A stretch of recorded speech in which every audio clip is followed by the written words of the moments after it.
Sunday night.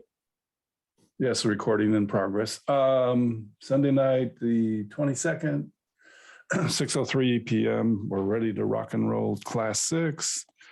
And thanks everybody for being here. Sorry, I confused everybody last week by the 5:30 and then the 7 at 8 o'clock. And then I skipped a week and all kinds of stuff. So we have one more class after this one. We skip next week.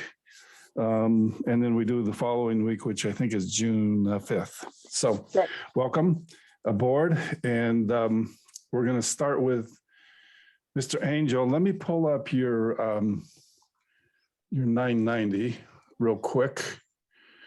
And then we can double check you and see how you did. There's nothing like double checking this. So let me pull it up here. Okay, Angel, go ahead and tell us a little bit about Project 127, and then we'll go down and score it.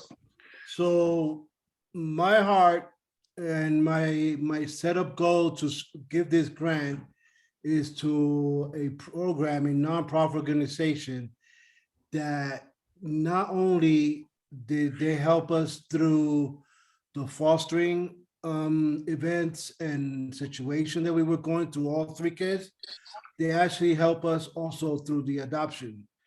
100% support from beginning to the end. And I would like to actually abbreviate and read based on their nonprofit, which was pretty much Christian based. It's in the Bible, in the book of James, chapter 1, verse 27, because the program is called Project 127. So it says, religion that God our Father accepts us as pure and faultless as this, that we look after orphans in their distress.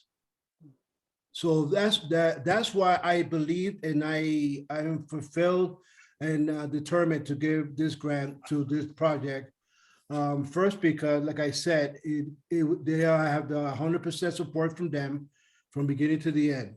So according to their 990, one of the things that this organization actually comes upon on summary on the first page on number 1, it actually talks about the significant activity that goes around in this nonprofit organization daily. And one of the things that they do, they inspire.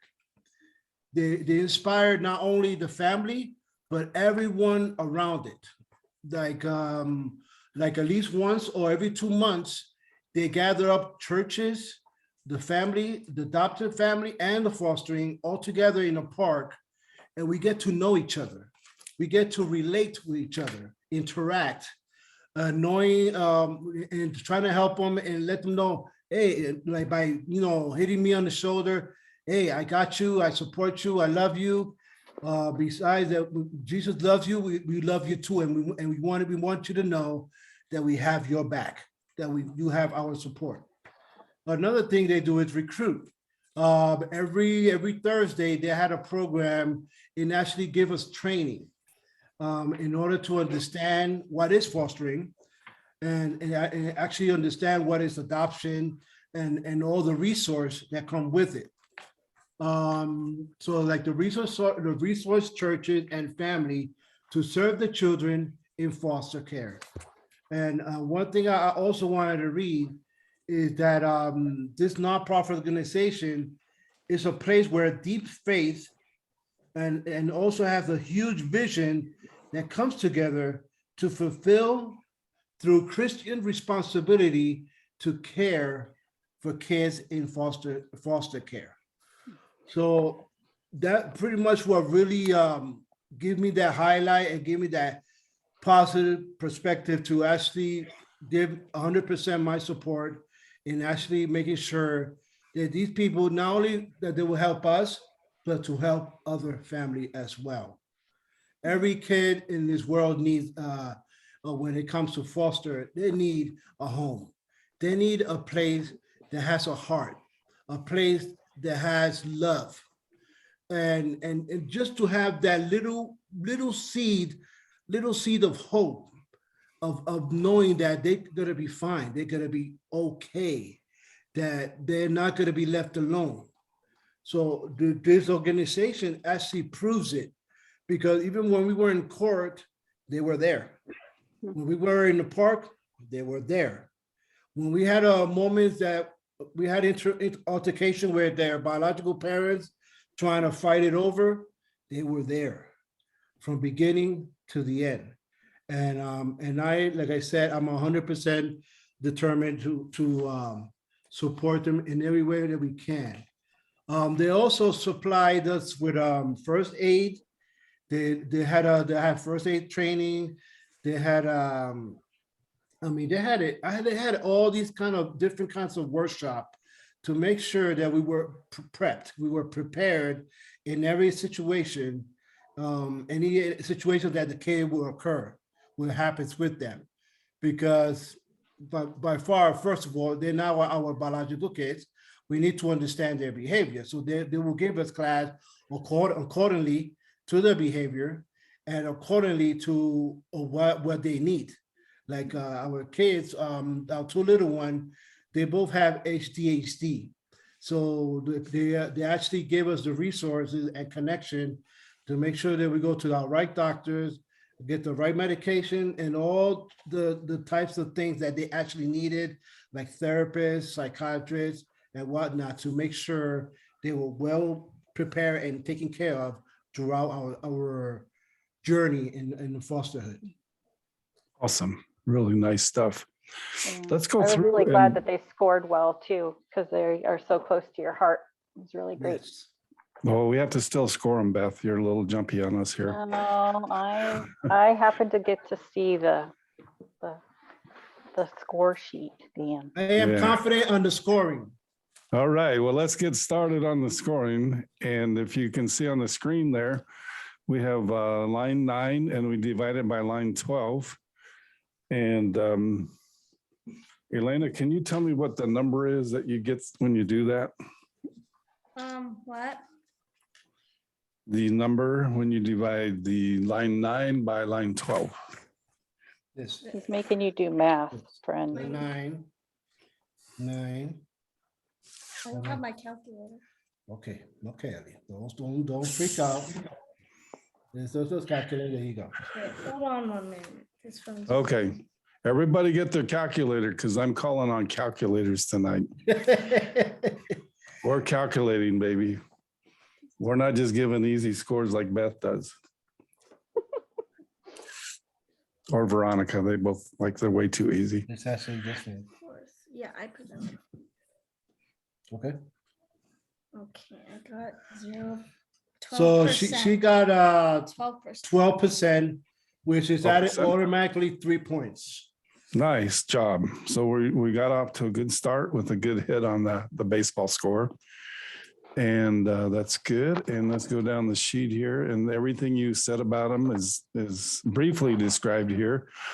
Angel, how many foster kids, if you don't mind me asking, have you had in your house? Well, I don't remember because every time it changes, of course, because of course someone being a foster, but in our home, we actually foster 4 kids. First Okay, time wow. with Ellie and her biological sister, because unfortunately we lost her to her biological dad. So that's why it inspires to actually get 2 more kids and change their lives so they could change ours. So we have now Ellie and 2 younger, which is 3. Nice. Well, you should be teaching the generosity class because you do it. So that's all I got to say. All right. How are we doing on number page 7 here? I think that's the next thing down, right? Yes. The salaries. How are we looking there? Actually, there's anyone that's making more than $170,000. So I Okay. will say 0. And if that will be the case, I'll get an automatic 3 points. Nice job. Nice job. So far, Beth is right. So it's a good Thank thing you, we're Beth. checking up. Ha ha. See, We're checking up on her. So skipping down to the next one, we go to page 9. And we see how much government grant money Well, they're in getting. government grant, they got 0. So 0 divided by whatever on 1H, which is 392,000, that's automatically 0. So it's at automatic 3 points. Wow, these guys might get a home run. I think I already made a Hank Aaron there. Exactly. Okay, page 10 is 1B, which is up here. It looks like a 0. Yes. And what does that mean? 0 divided by any number will be automatically 0, which is automatically 3 points. Nice, good job. And then I highlighted this little tax return because there's so much fun to like see what's going on. So we have 25C. We divide 25C, which is their management stuff. Yeah, Yes. expenses. And now we got to do some real numbers. What are you coming up with here, Ellie? What are you, this one? Divided By 25A. Wait, there's 0. It's 7. It will come out to about 7%. 7%, which is automatically 3 points. Another 3-pointer, super. Yes. And then 25C, that's where the 25C little is- C is. And divide that by, actually, I skipped ahead one, I'm sorry.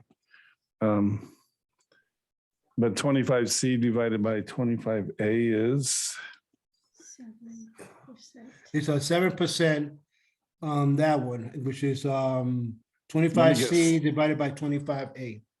would that be a 3? 3 points, you mean, or 7 points? 3 points. Three Yeah, it would be points. 7 points. No, Would be 3 points. 3 points. Yes. 7%, 3 points. Okay, sorry. Ellie's corrected me. And then let's go to the last one, which is marketing and advertising and promotion. And It should be what are we getting on that one? 47,696. Divided by 36. 36. 0. No. It's 10%. And that will be 10%, which will be 3 points. No, Yeah. actually, it's if you narrow it down, since it has a 9, it will be 11%, which will be about 2 points. Yeah, so they're not quite perfect. So it's not quite perfect. So total will be a total of 17. Very good. Good job. All right. Anybody have any questions? Christian's waiting in the waiting room. If you have a question, raise your hand. Anybody out there have a question? And you were so good. Nobody even has a question. Oh, boy. Yeah, that's something when you're that good. Well, thank you very were much. very thorough. You did a very Thank you for thorough- being a beautiful audience. I think that they are doing really great work. You know, you don't often have an organization that does that without any government grants, to be frank. Most of them accept government grants. And so I applaud them. They're doing really great work. And obviously they are really good at supporting, you know, families like yours. So super cool. Glad you could bring them. Amen. Yeah. Amen to that. Okay, and then I assume you will send everything in the Beth, or you already have. So Yes. that's the other part. All right, let's go to Alina. And Alina's, yours is, from what you told me, Treasure House of Hope. Is that Yeah. correct? Okay. And tell us a little bit about them. Well, this Take your time. I can't read. Okay. Well, so this organization doesn't have the best score, but I really love it because they house individuals and family units for 1 year, and they like help them get a career and help them with life skills. And they don't just like give them everything they need and then leave. They help them get back on their feet and start over again, which is what I really love about organizations like that. And because helping them is not like just giving them what they need and leaving. You need to give them a second chance in life. Okay. Very important, Yes. very important way to do it. Where's my calculator? And how did you find out about them or learn about them, or Well- how did that work? Well, so like last time, I think you heard about, I was set on this one. It was something, I forgot what it was. The House of Light. Unfortunately, we found out at last minute that it wasn't right. And so I went on and I found the Treasure House of Hope. And I looked at it and I actually really liked it. And so I looked more into it. Super. And you learned on GuideStar, right? Yes. Sweet. All right, let's take a look at the scoring. We're at line 9, the first line on our wonderful 990 analysis sheets that everybody has 3 copies of in front of them. So how did we do on the first line here? What did you give them? I gave them, they had 0%, so I gave them 3 points. Nice job. And let's see here, they provide restoration and career development, things like that. And you made a statement, you said they didn't score the highest. Which one of the number lines on our sheet here did they?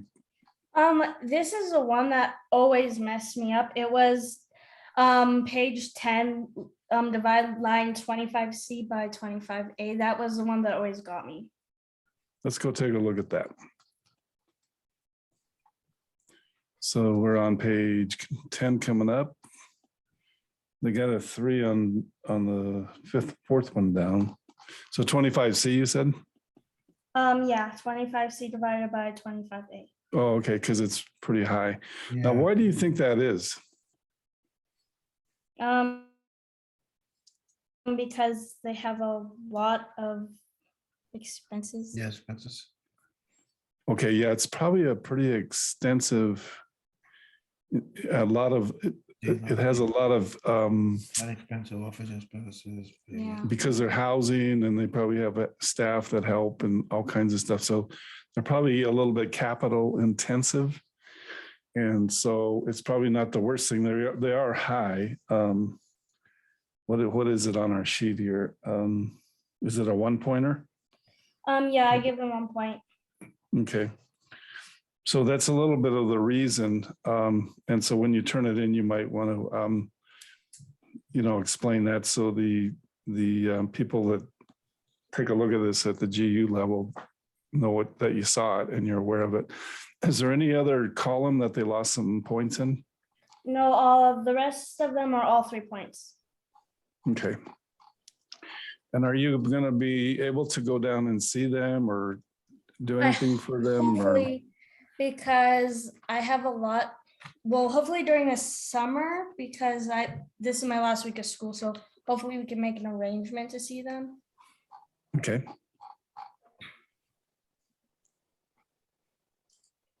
Alrighty. Is there any questions? Yeah, Ellie, do me a favor on the section where it has the score on that organizational review where you do the write-up. Make sure that you just make a note that their overhead is a little high because they have a lot of professionals that help do the work. Okay. Okay. Right there. Right, that's how you go. We can remind each other about that. Okay. Okay, very good. And no questions? I need a few of you to turn on your beautiful video faces. Anna, Christian, Beth, I know you're on a phone. So if you can flip on your video, that would be very good and make the teacher happy. Thank you, Anna. Okay, the next one up is, because these are the people that told me what they had coming. So it's a little easier for us when we look at all this because we don't have to horse around with GuideStar trying to find stuff. Tara, are you on here? I think you are. Terry's on. Yeah. So Tara, are you there? And you had Is this who you had at Acres of Hope? Is that correct? Yeah, correct. Acres of Hope. Okay. Okay. All right, Tara, go ahead. It's all yours. Well, Acres of Hope has been around for, I don't know, since 2002. They are an organization that take battered women, battered children under their household and mentor them in a 2-year program, and then try to rehabilitate them to natural living quarters type thing. They do it on a biblical basis. To read their vision, the vision of Acres of Hope is to provide a safe family environment, healthy living program for women with children that sets the foundation of change and breaks the cycle of homelessness. So these women mostly are all homeless. They came that way basically because they were downtrodden by either boyfriends or husbands or whatever be the case. Pretty battered to say the need. I've known them for a while. We have a house building program that we try to build small individual homes for the homeless. We've dealt with the homeless now for a couple of years. And we're trying to donate. The reason I picked them is we're trying to donate a building for them to use for these houses. And they're run really tight. It's a real tight ship. The board of directors are all on there basically to facilitate and to donate. They don't accept anyone that doesn't donate money in it. They have no government income that they take. They do have a store where you donate your goods and they will sell the goods, and they do quite well at that. They're in a high income area.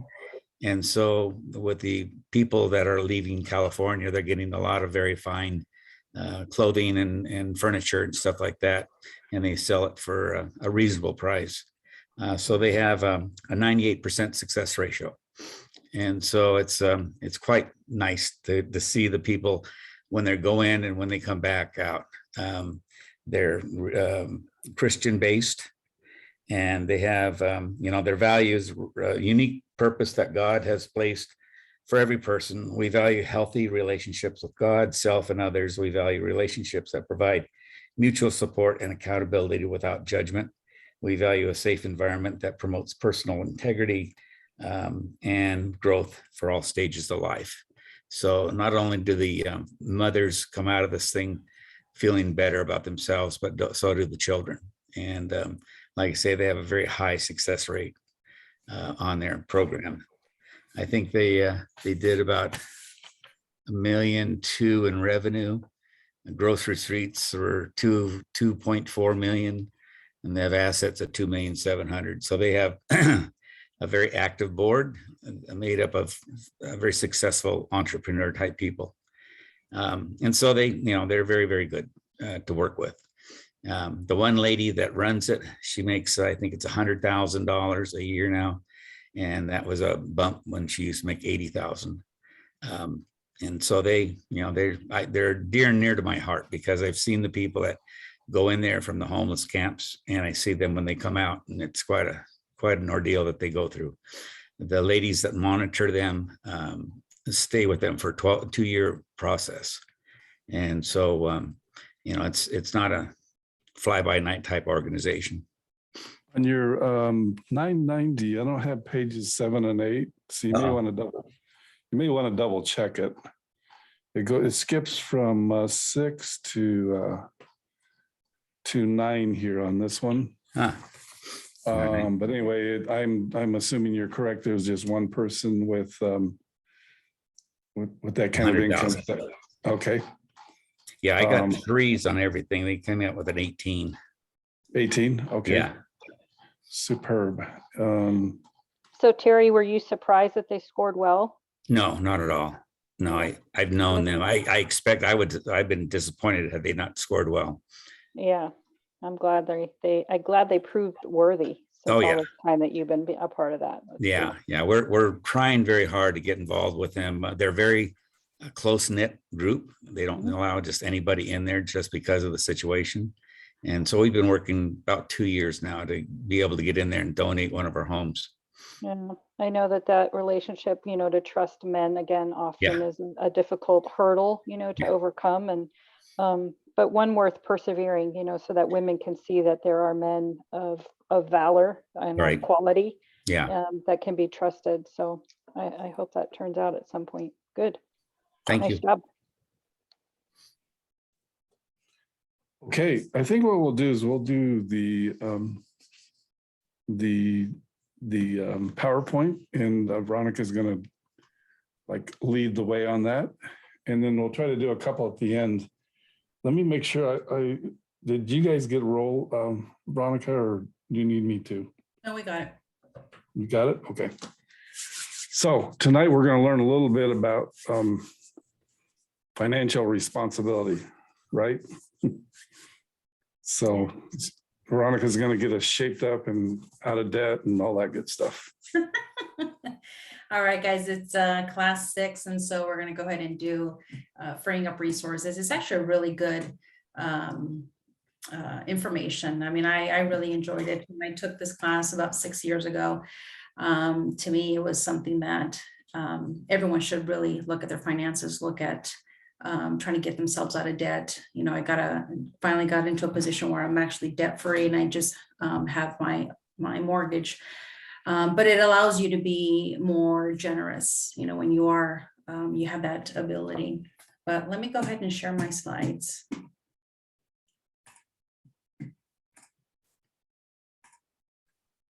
Can you guys see that? Yes, we can. Okay, perfect. All right, guys, so we're going to go ahead and start section 8. It's freeing up resources. And we're going to go ahead and start. I'm going to open this up actually all the way. There he goes. Okay. So I'll just drop them in.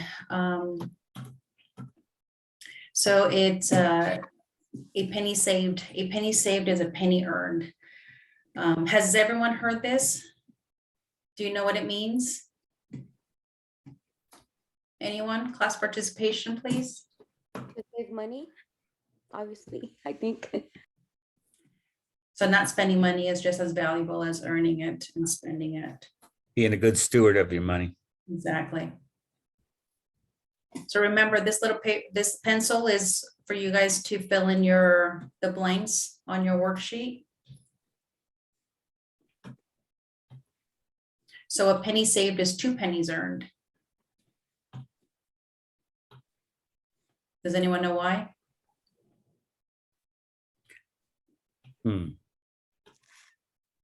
So half of your earnings go to taxes. We have our normal taxes that we have. And so that's the first hit. It takes $8 of earnings to buy a $4 cup of coffee. Let's just say Starbucks. Everyone knows Starbucks. So a penny saved is 3 pennies earned. So because people put items on credit cards and they don't pay them off, like student loans, car loans, home equity loans, any type of loans like that. So taxes take away the first penny and interest take away the second penny. So it takes $12 of earnings for that $4 cup of coffee on your credit card. So it's really thinking twice on how you use that credit card.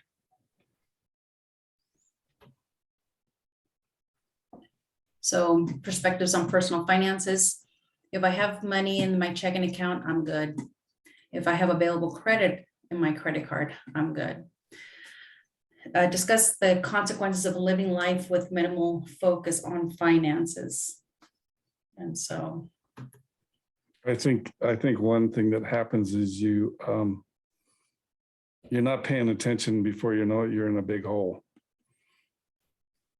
Because right to get yourselves charging, and then you realize you're in a hole.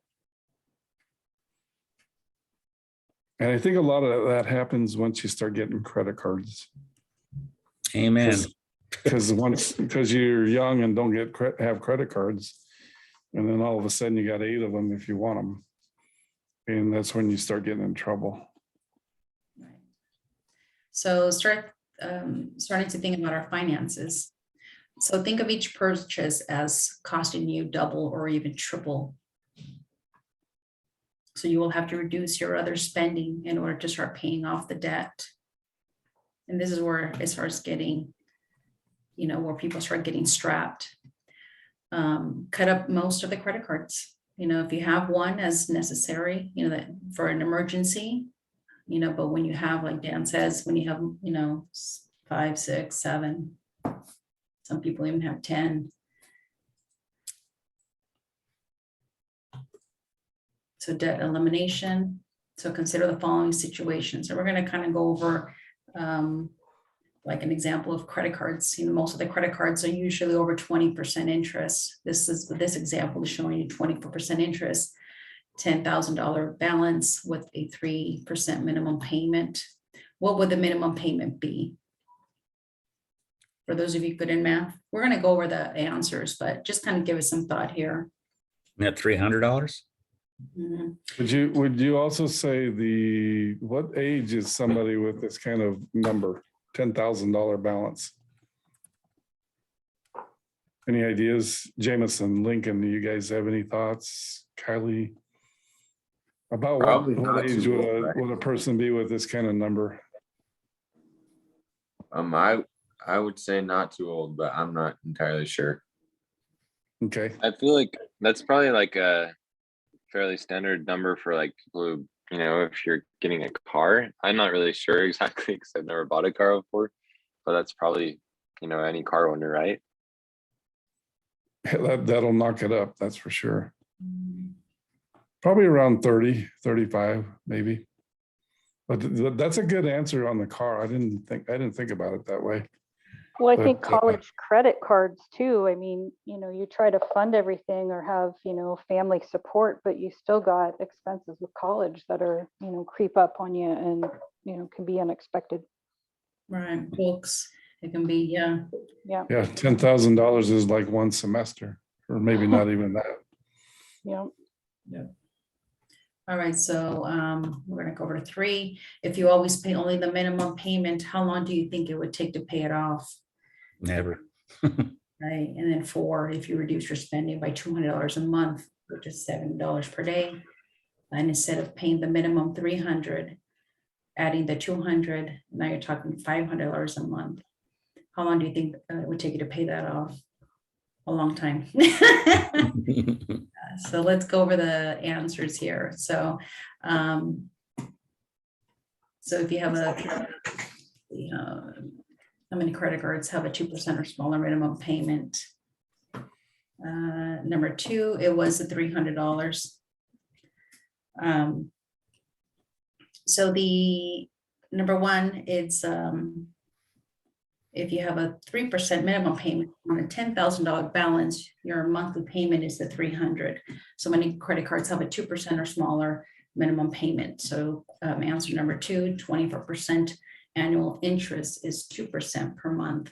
So the interest is $200. That is just crazy. Of your 300 payment, only 100 reduces the debt. So very little goes for that balance. So Dan, do you have this up? So this is actually, I can pull it up. we can actually plug in some numbers here. So it will kind of give you an idea if you put in a balance here, what the interest rate is normally. This is, credit cards. And then if you drop in some numbers there, we can try to calculate just to kind of give you guys an idea. Yeah, hang on just a sec.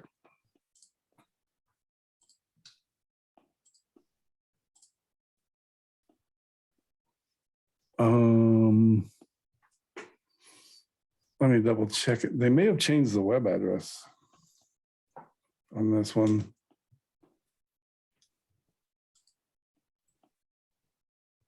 Yeah, I think they changed the web address on this one. So it's going to take 25 years if you can look at those figures. So it's a debt that is. Hey, So it's really. So the He's question. trying to pay off his debt. So sparking away. Trying to get your attention. So because the minimum payment goes down each month. So if you just look at the minimum payment amount and pay that, you end up paying less and less towards that balance. That's because it's all interest that you pay up front. So notice the minimum payment going down. So these are examples of a payment schedule here. But it's something really to look at, you know, not sure if for those who have credit cards and, you know, if it's something to kind of really think about. So the answers here is if we get stuck with $300 payment and didn't even add anything additional, it's probably the same link. Let's see here. So it just went from 25 to less than 5 years. So this is if you're actually paying extra.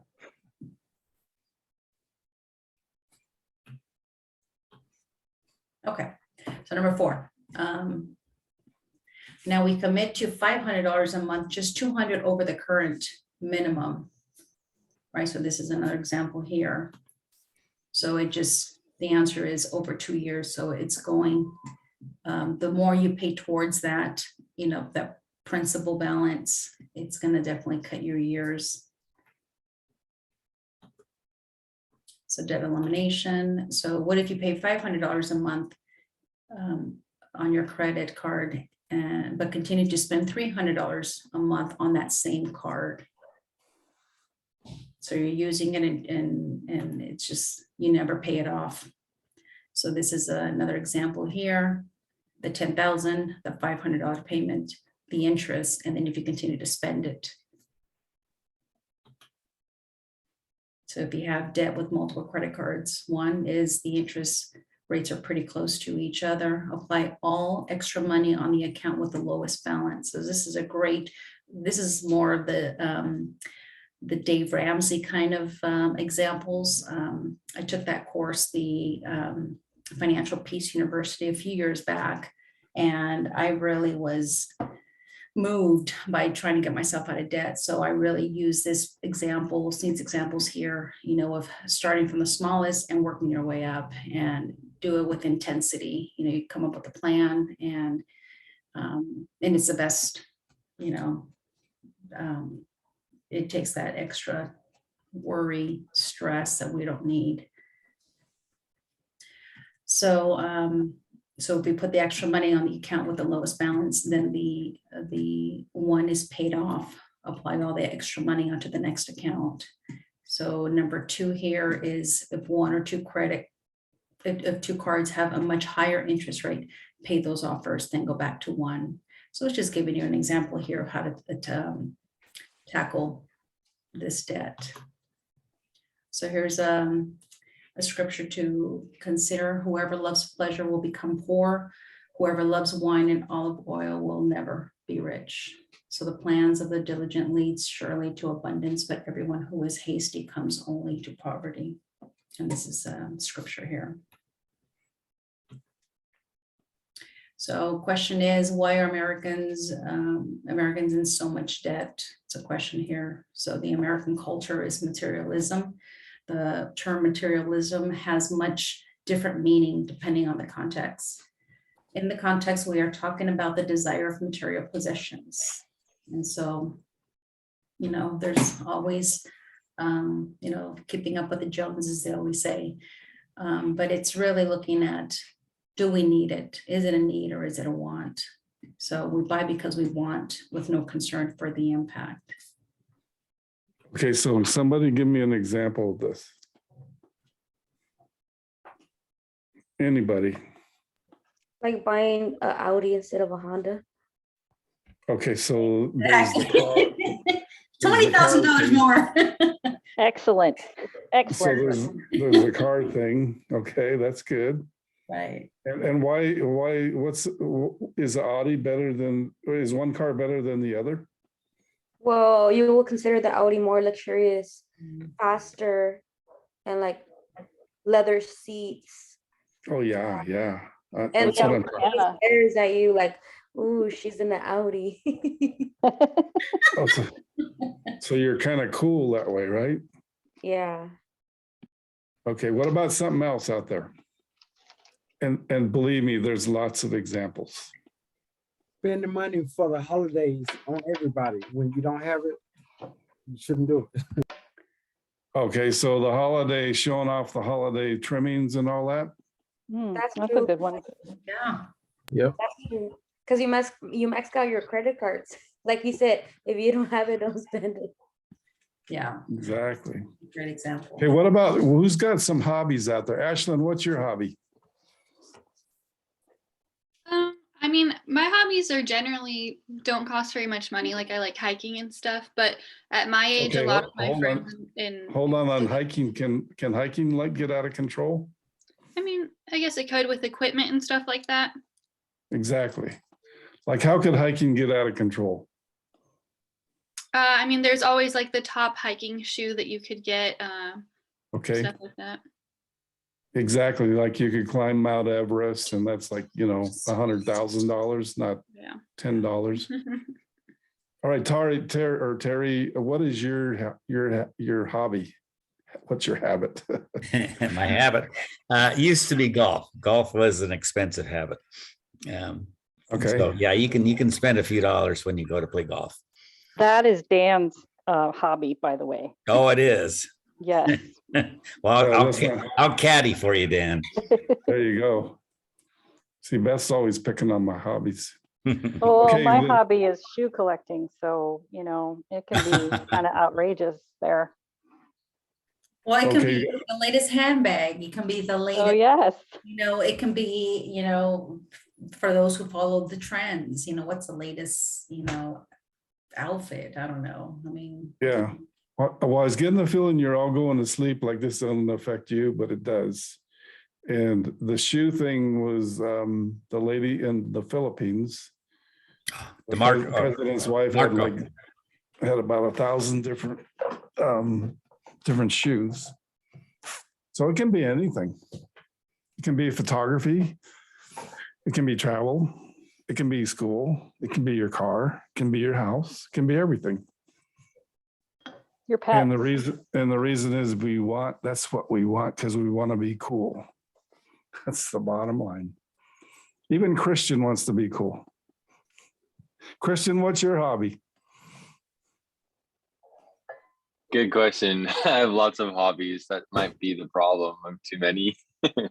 Well, what's your favorite hobbies there? One of them, I really like winning, and some things are like pay to play. So like for example, Spartan races or Ironmans are really expensive kinds of sports where you pay like a ton of money up front. So if I get carried away with those, well, yeah, that could be expensive. Okay. Those are some great examples. What about Lincoln? Lincoln, what's your hobby? I see you there, Lincoln.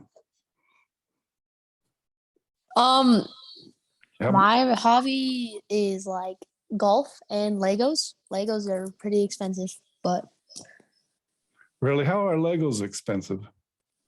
like maybe some of the bigger Expert Plus sets, the ones like I like, are like some of the Star Wars sets are like $800 sometimes, Whoa. and and other ones are like around 100, 200.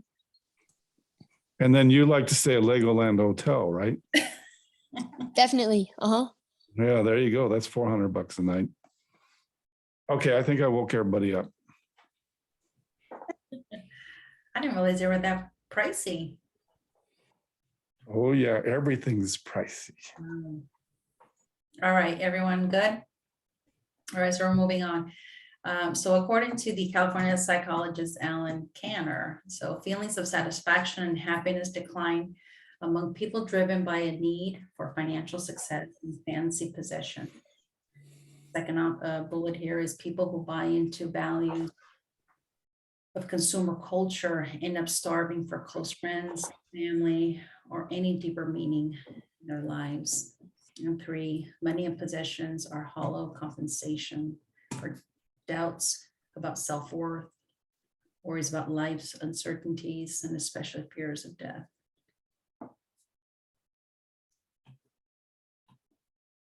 So Money is a root of all evil. Is that really in the Bible? Anyone? No, it says the love of money is the root of all evil, not just flat out money. Yes, that's actually it. So it's actually in Timothy. So people who want to get rich fall into temptation and a trap and into many foolish and harmful desires that plunge men into ruin and destruction. Verse 10, for the love of money is a root of all kinds of evil. Some people eager for money have wandering from the faith and pierce themselves from many grief. So we're going to actually dissect into this here. So we're going to list the characteristics of people who want to get rich. So they fall into temptation and a trap. They fall into foolish and harmful desires. They get plunged into ruin and destruction. They wander from the faith. So that's kind of dissecting that there. And they pierce themselves from many griefs.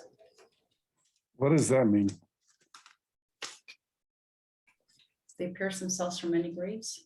Yeah, Struggles. that's kind of generic. What does anybody think about what that says? Well, you got more money, so now people know you got money. You got to watch and make sure you don't get robbed. That's like So now you got a lot of friends, right? right. Somebody's always trying to sell you something. Hey, won't you invest in this? Won't you invest in that? Hey, we got a party. It's never ending. And then what's the grief you get out of all that? Because one day you're gonna fall for one of those scams, and you're either gonna get robbed, killed, or you're gonna lose everything. I think Yeah, and I think,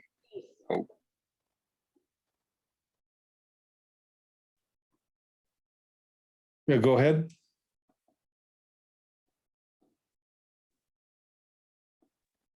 okay, I'll go. I was just gonna say, I think that when it says like, I just think it's talking about self-inflicted kind of grief. The idea that, we make a conscious choice in the pursuit of perceived wealth, to spend or indulge. And those indulgences give us like temporary pleasure, but later that, it turns into regret, which is definitely a form of grief, I think. So yeah, just like self-indulgence can kind of work backwards on us.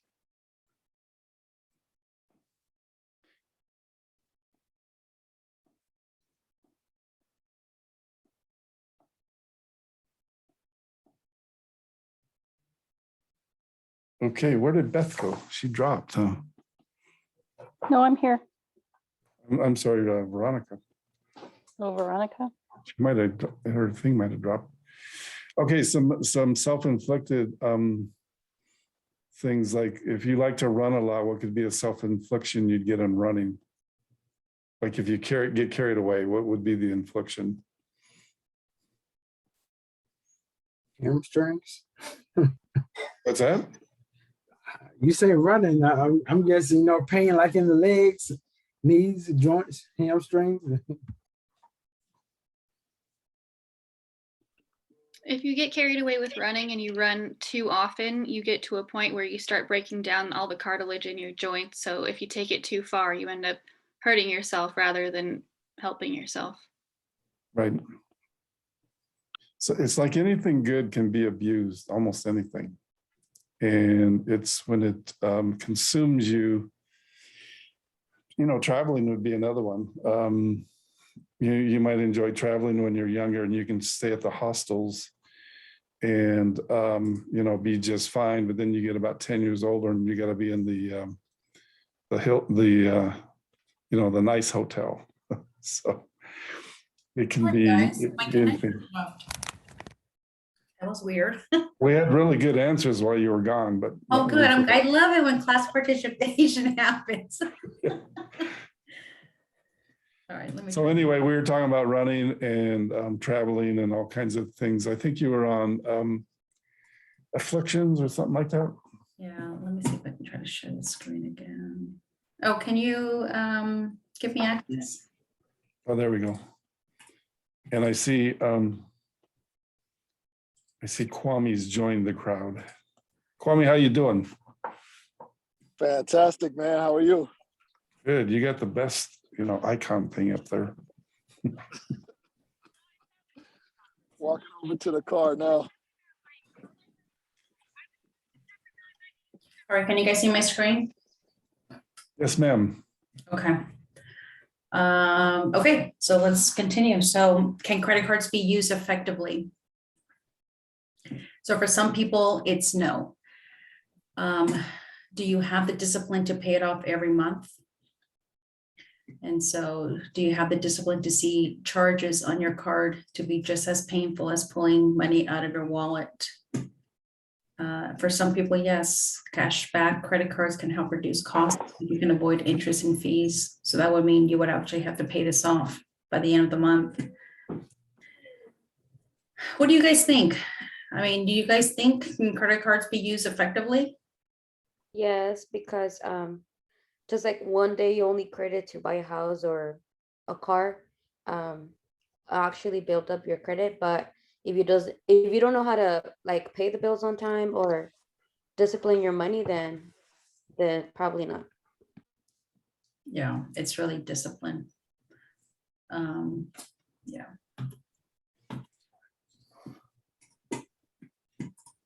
Sometimes you just throw your bills in a pile and you forget to get to your pile. It happens to me all the time. Why is that? The pile never goes down. What's up with that? It's the normal monthly payments, utilities, phone, insurance. There's a list of it, and that's not even credit cards. We need to get him a Dave Ramsey envelope system. Yeah. Yeah, but actually for those who are interested in that Dave Ramsey system, we do have videos that you guys can rent. Beth can probably give you more information on that, but it's, Beth, are those videos back? Do you so what we've ended up doing is there's now an updated mini version that we buy for our students. So if you have an interest in it, email me and we will get that to you, because there's now one that's connected to your smartphone. It has an app, and so it can be on the go, which is really cool. So don't hesitate to ask and reach out for that. Yeah, you know what, if I were you guys, I would take advantage of that. I mean, I paid for the course, but if it's available and if it's a lower cost, I'm not sure if there's any cost, look into it. It's definitely it's a good resource. Okay, so breaking the living paycheck to paycheck cycle, getting on a budget to live within your means. So basic budgeting. So you want to write down your monthly expenses. And actually there is an app. I'm not sure if you guys, I use the Dave Ramsey one, Every Dollar, I think it's called. But that's a really good one where you would log in all of what you take home, and then you log in all of your expenses, and that gives you, it keeps you accountable. So that's a really good, we'll probably go through that part. I think towards the end of the slide, it gives you those options there. But you write down your monthly expenses, with everything, with all the every month that you would have, your food, mortgage, rent, whatever you guys have, utilities, any, transportation, your gas, insurance, all of that. You want to list them out. Don't forget savings and giving categories, for tithing, for anything, donations, anything like that. You want to make sure you log that in as miscellaneous. And then you want to, write down any monthly non-expenses, which is, all the expensive stuff, the birthdays, the anniversaries, the holidays. I think someone mentioned credit cards and using it for birthdays and all that. So you want to list all that down. And then your, additional expenses, your car registration that comes every year, property taxes twice a year, insurance premiums monthly, your gym memberships, anything you want to list all that down. So you subtract it from the income from your expenses to equal 0, and then you just log it in. So every dollar must have a name, get a list them. So this is an example here of 13 budgeting tips for your daily life. You budget to zero before the month begins. You do the budget together. Every month is different. Anything that you didn't use, you roll it over to the following month. So it gives you some kind of savings there. If I were you, you transfer that over to your savings, so you can't try not to use it. Start with the most important categories, pay off your debt. Don't be afraid to trim the budget. And these are examples for those who like to do Starbucks, if you can. I think I mentioned that probably in a previous class, where I used to go to Starbucks all the time. And then I got to the point, do I really need that $5 coffee? And so I started making it at home, or I would buy, the K-Cups and try to save some money there. But it's an area where you can really look to see if it's really, every once in a while it's nice to splurge, but there's some people that rely on that Starbucks every day. And so I think it gets out of hand. And then you want a pastry, you add a bottle of water and, it adds up real fast. So make a schedule, you stick to it, track your progress, create a buffer in your budget cushion, cut up your credit cards. Use cash for budget categories that trip you up, be content and quit the comparisons, have goals, and give yourself lots of grace. Hey, and I just want to kind of throw in here about credit card cutting it up. It is a daunting thing. It kind of freaked me out when I had to do it. I only had a couple of them, and I just really didn't think I could survive without it. And to be honest, I've gotten to the point where all I have is a debit card, and we have a family credit card as a backup, like Veronica said, but little steps at a time, pay the smallest one off that has the highest interest rate, and just like, how do you eat an elephant? Like one bite at a time. So it's not going to happen overnight, but I can tell you the freedom in it is really, it's really awesome. Not having that debt hanging over your head. And I'm not saying any of you have that. I mean, maybe you're all fabulous and you got it under control, but if you've got any need, any little bit of it, getting a handle on it early, and not letting it escalate can really make a difference, 5 and 10 years down the road. Great point. There's a statement on here. It says Dave Ramsey. I don't want to just assume everybody knows who Dave Ramsey is, because that's what we're doing. So let me go around real quick. DeMarco, have you heard of Dave Ramsey? Yes.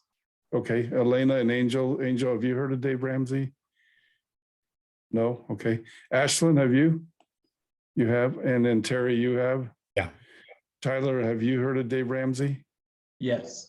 Okay. And then Chalise, have you heard of Dave Ramsey? Yeah. Yes. Yes. Okay. Anna, have you? It sounds like the chef, but I don't think that's him, right? The No. what? No, the chef, Gordon No, Ramsay. it's the wrong Dave Ramsey. That one will Lincoln, take your money. Yeah, that one's the food part. That's so good, but it's not what we're talking about. Lincoln, have you heard of Dave Ramsey? No, I have yes. not. No, Christian, have you? I've heard of him. I don't really know who he is. Okay. Kayla, have you? Yeah, I took the course. You did, okay. Don't be so excited about it. Jameson? No. No. And Kwame, have you heard of Dave Ramsey? Yes, me and Calais both took Financial Peace University. It didn't necessarily match up for us because we're entrepreneurs, but Sure. there's some good stuff in there for sure. Yeah. Okay. And then Macaulay, have you heard of Dave Ramsey?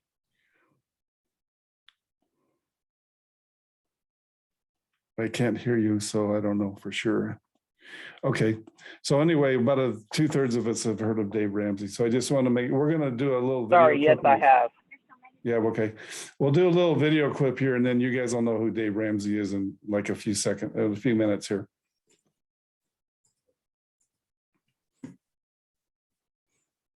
Okay, so these are some of the apps that we list as far as, this is the one that is every dollar is the one that I use. It's free, but there's plenty out there, but it's just making sure that one, if you can try to get it free, I would do that, but there's some that are, they will cost a small amount here. And usually these are yearly, but look into it if you're interested, and it's a start, to try to get on track.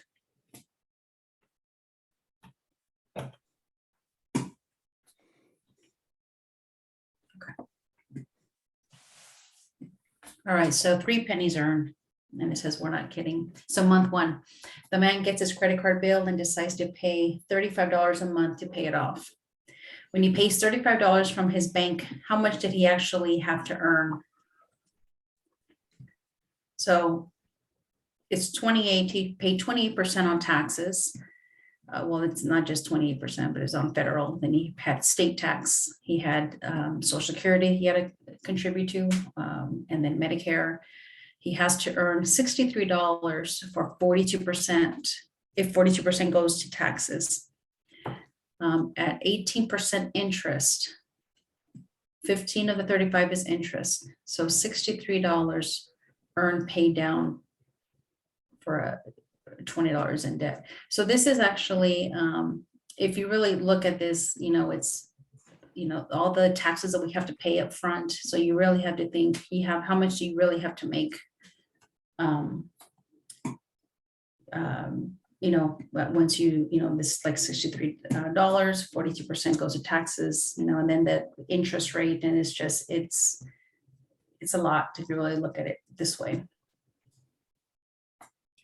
All right, so perspectives on personal finances. So if I spend less than I make each month, it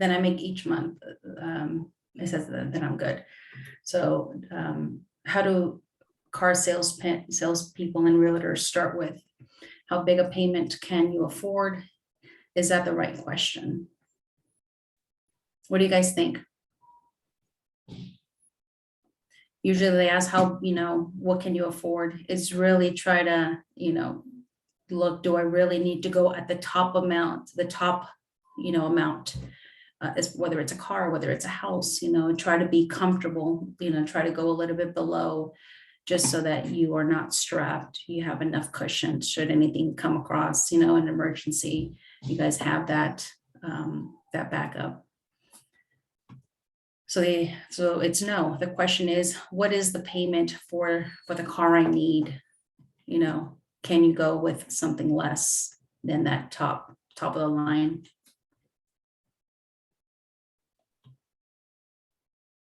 It's a common ways to waste money. Late fees, overdraft fees, checking account fees. If you're, overdraft, these are extra fees that unnecessary, really, if you can avoid it. High interest signature loans, credit cards, second mortgages, replacing working items with new ones too quickly, a car, TV, computers, cell phones. A lot of people like updating their cell phones. Do you really need that 2022 phone or the 2022 latest car? So it's something really to look at. So paying someone else to do what you are capable of doing, what you can't really afford to. What would some examples be on this? Like Yard work. Huh? a car wash. Car wash? Sometimes I go through the drive-through, or I go to like the actual place where an actual person does it.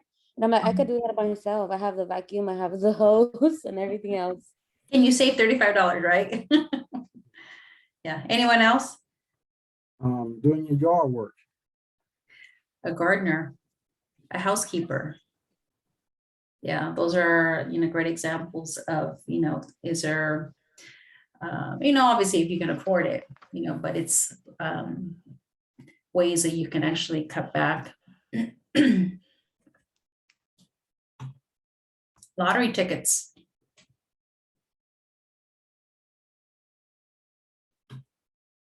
All right, so we're gonna go to a quote here. It is easy to buy a $30,000 car. Just buy a $20,000 car with a 60-month payment.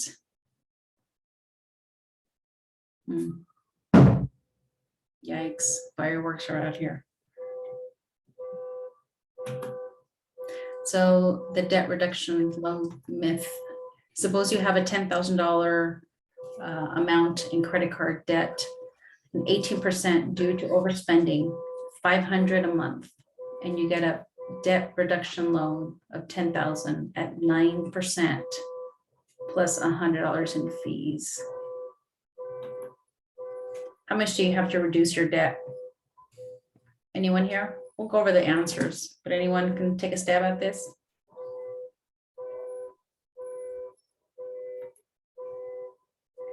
The answer is none. On day one, you have $100 more debt.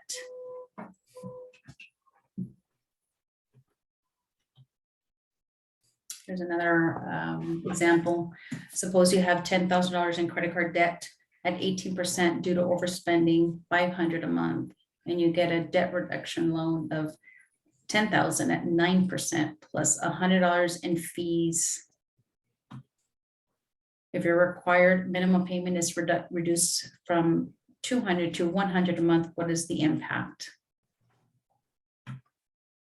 Now, instead of overspending $500 a month, you'll overspend $400 a month.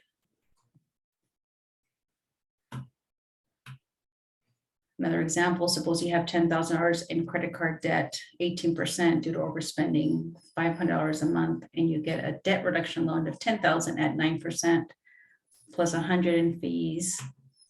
Where will you be in 2 years? So you'll owe $9,000 in your debt reduction loan and $10,000 on your credit card. It only works if you cut up your credit cards. So basically, don't use your credit cards if you can. Dan, you want to say anything or jump in? You good? No, I mean, credit cards have their place, and there's lots of examples. Just be super careful with it. I think let's do this. I want to show everybody who Dave Ramsey really is. Oh yeah, that video. Especially if you haven't seen it. So why don't you let me share real quick? And I'm going to play a clip, and we're going to skip over a little bit of this because we're kind of giving you multiple examples. Yeah. But I want you to have an idea who Dave Ramsey is, even if you've taken Dave Ramsey stuff, you might find this interesting. Can you guys hear that okay? Yes. If you want to win with money, let me give you a good idea. Figure out what most people are doing and run in the other direction. Run in the other direction. Most people are broke. Most people look good, and they're broke. They spend more than they have coming in. They don't act their wage. They don't live on a plan. They don't agree on spending with their spouse. Their only hope for retirement is that the government, which is well known for its ability to handle money, will take care of them. They don't have money set aside for emergencies. They run credit card debt and student loans and car debt all day, every day. They spend like they're in Congress. Most people are stupid when it comes to money. 70% of Americans are living paycheck to paycheck. The bankruptcy rate is at an all-time high, and foreclosures are rising again. Credit card debt continues to climb, and we have $1 trillion in student loan debt out there. The average car payment in America today now is $496 over 84 months. That's stupid. Normal in America is broke and stupid. You don't want to be normal. You want to be weird. One of the greatest compliments you can get on this show is if you call up and I say, man, you're weird. I'm looking at weird people. You guys are weird, which means that you're contrary. You are a contrarian. You are perpendicular to the culture. When the culture has lost its way, the best thing you can do is be opposite. Figure out whatever they're doing and do the other thing, right? Because you're only going to get what they're getting when you do what they're doing. This is not hard to figure out. If you keep doing what you've been doing, you're going to keep getting what you've been getting. You do reap what you sow. You live in a cause and effect world, baby. There's no way around this. So your goal, when I went broke, I realized my goal is to be weird. My goal is to be different. And personal finance is 80% behavior. It's only 20% head knowledge. So this is not some math formula that you got a problem with. This is a person in your mirror. I figured out if I can make the guy in my mirror behave, he can be skinny and rich. He's got issues. And once we realize that behavior is what causes people to handle their money poorly or handle it well, then what we've got to decide is our behaviors. And if you have the same behaviors as broke people have, when it comes to money, you're going to have the same results broke people have. You're just going to be another broke person. You need a diaper that can keep up. That's why we created Pampers Cruisers 360 Fit, the only diaper with a 360-degree stretchy waistband. Pampers Cruisers 360 Fit with a stretchy waistband. Click or tap the banner to shop now. And some of you are making $250,000 a year and you're broke. You got no money at all. You got a mess. Loans coming out your ears. You can't breathe. You run like a rat in a wheel, have a heart attack and die and wonder what happened. This is no way to live. Buying things you can't afford with money you don't have to impress people you don't really like. Some of you spend an unbelievable amount of money on a car payment to impress somebody at a stoplight you will never be introduced to. But, buddy, you felt cool there for about, 3.5 seconds? Fool. I've been that fool. That's why I know who he is. I've been that guy. I've been that shallow where I thought that my car actually mattered to somebody. Give me a break. Nobody gives a rip about your car. Listen, if you know what I drive right now? Anything I want. You know why? Because I drove crap for a long time. I drove cars like nobody else would drive. Now I get to drive whatever I want to drive. And I don't drive them for you. I drive them because I like them. I couldn't give a care less what you think about what I drive. It's not my problem. It's not your problem either, by the way.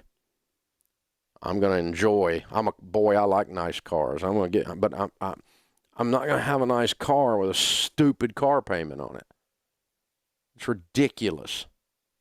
If your self-esteem is so screwed up that you're doing that, then you're going to struggle with money. You're normal. People spending a bunch of money to act like they're something they're not. What they call in Texas, big hat, no cattle. You need to decide, I don't care what other people think, and I'm going to be weird. Whatever you're doing with money, I'm going to do the opposite thing. And when you decide that, you'll start winning with money. I don't have any credit cards. Not a single one. No, I don't believe in points. I've never met a millionaire who said, Dave, I made all my money with my airline miles. No, stupid. People don't say that in the real world.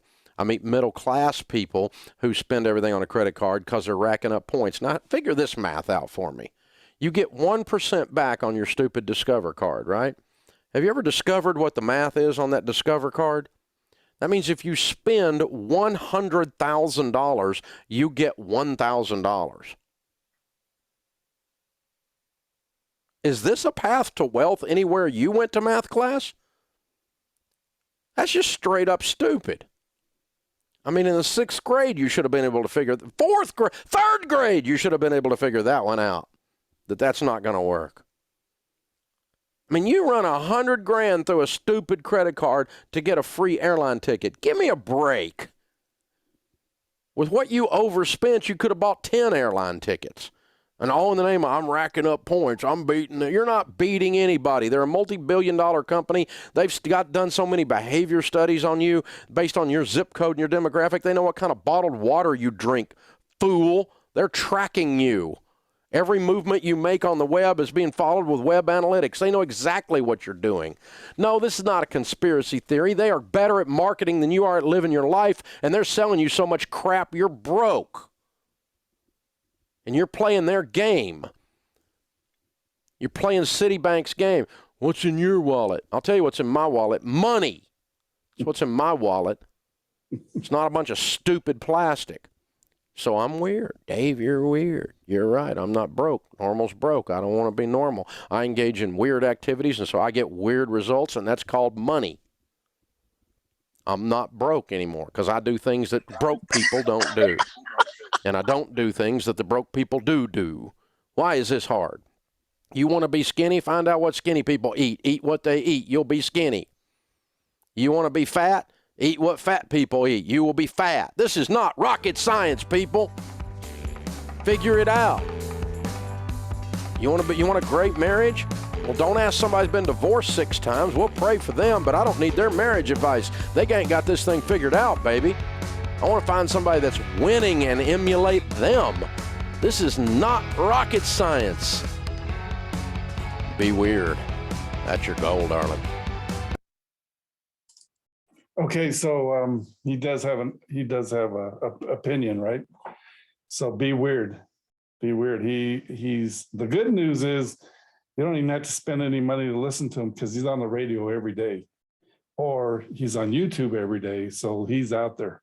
He annoys me a little bit, but that's because I'm doing stupid things once in a while. He does not like car loans, by the way.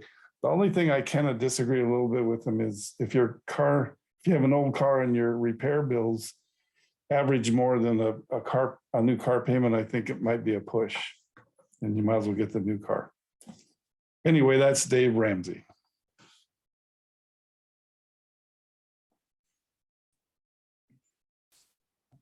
Okay. Let me share my screen. My internet is a little choppy, so in case I drop off again, Dan, you might need to just have this the slides available. Okay. Not sure what's going on with my internet. Oh, maybe you didn't pay your bill or something. Who knows?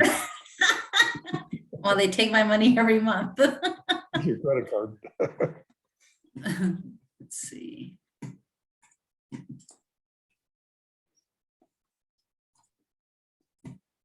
All right, can you guys see my screen? Yes, ma'am. Okay, perfect. Okay, wait, I think you made it beyond that one. I think. Let me see where I'm at here. Why don't you go to slide 42? We're going to skip a few, but you guys get the whole PDF. So not to worry. You got it all there. Okay, so this is what the video that we did. Yeah, that we just saw. This one, the retirement. Yeah, let's go there. One of the things that is a myth out there, because I live in that world, is retirement. I have a lot of people ask me why I'm not retired, and that's a nice question. But there's a couple things. One is you got to be doing something that's useful. Let's just put it that way. You can't just play golf every single day. And, you are at a point in your life where you have more funding and more time available than almost at any other point in your life. And so I think I think we've been sold a lot of goods in our country, and retirement is one of them. And so that's kind of what these next couple slides are about. Okay. So, retirement, there is no historical basis for retirement. For the last 6,000 years, people needed to work as long as they were able, just to survive and provide for their families. Families stayed together, provide for invalid grandparents. Until around 200 years ago, very few died of old age. So continue with the retirement. As the economy grew in the 19th century, the child labor laws with 40 hours a week and invented retirement. What came first? Division or labor and productivity. So when Social Security was passed and the retirement age was at 65, the life expectancy of man was 68. Is it still 68, Dan? Oh, no, I don't think so. That's when they said it. It's probably like 75 now. Yeah, maybe 78, something like that. 78 for men, 82 for women. Yeah, I thought it moved up. We gotta update this slide. Well, okay. So thank you, Beth. I knew it was in the 70s. People are living longer. Yes. Okay, so retirement has become the main goal of many Americans.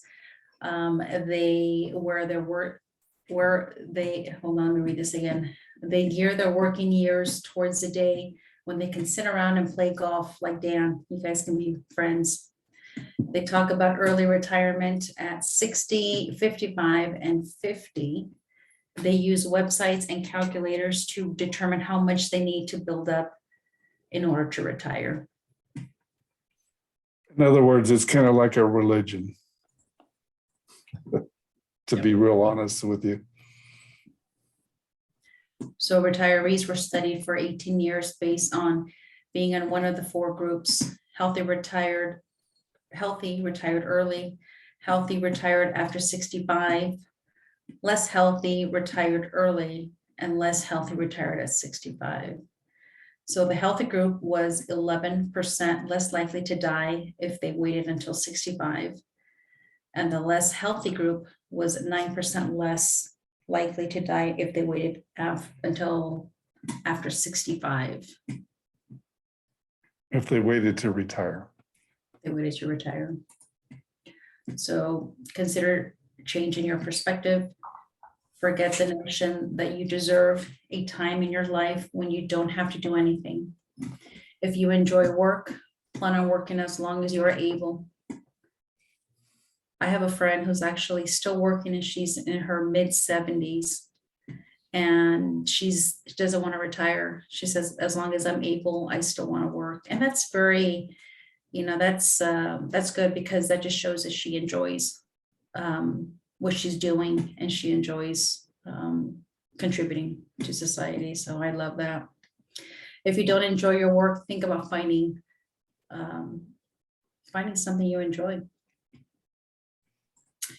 And the last slide here, consider a change in your perspective. Think about what you can do to make today more fulfilling instead of thinking Sunday in the future will be better. Save for retirement only based on your reduced ability to earn in the future. If you want to work towards a time that you can devote all your time to volunteer work, that will be worth the alternative. Be generous with the rest. Your best opportunity. And that wraps it up, guys. Yeah, one of the things, let me say this about retirement. I have a good friend, he's in Red Bluff, California. He's a pastor.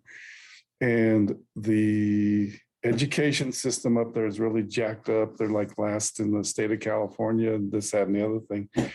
And he knows a lot of retired people, a lot of retired teachers that have retired, and they make good income in California because we overpaid everybody. Which is fine. That's the path they chose. So they earned it and they deserve it. However, he can't find, so these people have more money, more time, and more ability to help others. And he can't find teachers to help him mentor kids in high school that aren't passing high school for like one night a week or, a couple hours a week. And it's just ridiculous. And when I say it's a religion, it's like a lot of things in our country. Sports is a religion. Making, some of the things we talked about tonight are religion. Retirement's a religion. Everybody uses the bucket illustration. And if you believe in eternal life, what's the point of your bucket? Like, is God fooled? Like he can't make it better after you die and have eternal life and you have a better bucket. So there's just this whole point, and it's because the baby boomers are all in the 60s and 70s now. And we were probably one of the worst generations in American history, to be honest with you. And so we're just paying a big price for a lot of that stuff. And I always tell people, if you can work an extra day a week and give it away, like being generous, go do that. Think of your life in terms of how can you make a day's worth of money and give it away and help somebody else. Anyway, that's my rant for the night. Good So, rant. how many are left for grant things? Let me go around the room real quick. DeMarco, have you done yours? Or who's raise your hand if you still got to do your grant presentation. Christian, No, you I- do. Anna, you do. Ashley, you do. Tyler, you do. Okay, we can get you all in next week. Kaylee needs to. Who? Kaylee. Kaylee does, okay. And what I'd like you to do is give me the name of your organization so I can pull up the tax return and highlight it. And that way we can zip through it pretty quick. And people, and most of you get the scoring now. That's the hardest thing I think that one of the hardest things that we have to teach is how to score these things. But because I take a little time and mark them, I think it makes it a little easier and you guys kind of get what we're doing. So anyway, is there any questions about the grants? We're off next week. I actually got that part right tonight. And we'll meet for the last time in 2 weeks at 6 o'clock. And we'll be done by 7:30 because that's what I promise you. But anyway, is there any questions or any comments? Just to make sure we're not meeting next Sunday, right? Correct. And I was busy messing all that up last week because I thought we could end early, and then I started looking and we got 2 lessons left, and I told everybody one class session. So Dan, so when it comes to Colorado, we finish at 8:30? Yeah, it's 8:30 now, right? Yes. Yeah, we'll finish. In fact, let me turn off the recording. That's my goal every week is to finish at 8:30.